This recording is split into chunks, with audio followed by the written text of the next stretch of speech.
Mr. Reichler, of course, we know that there is no international police that will enforce this ruling against China. So how will this ruling be enforceable for all of us?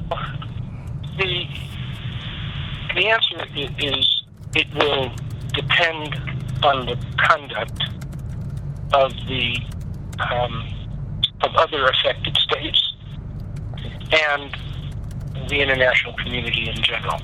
Mm-hmm. And I may have given you a partial answer in my opening remarks. China has adopted a position based on the 9-dash line where they claim exclusive rights and exclusive access to resources in almost 90% of the South China Sea. And this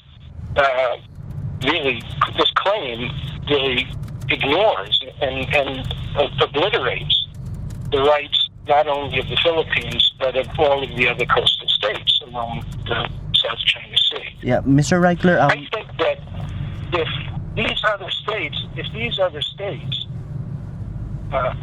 stand up for their rights in the way that the Philippines has done, you get a situation where all of the relevant neighboring states are insisting that China withdraw its illegal claims and respect their legal rights, which have been defined and recognized and acknowledged today, because those states have the same rights as the Philippines. And so it will depend to a great extent on how vigorously all of the affected states, all of the states who've been prejudiced by the 9-dash line, assert their rights against China. Now, when I use words like vigorous and assert, I'm talking about diplomatically and legally, above all, peacefully. Mm-hmm. China, we all know what China's been saying. I mean, who could miss what they've been saying? They've been saying it so loudly, so emphatically, and everywhere, what their attitude would be when faced with an adverse judgment today.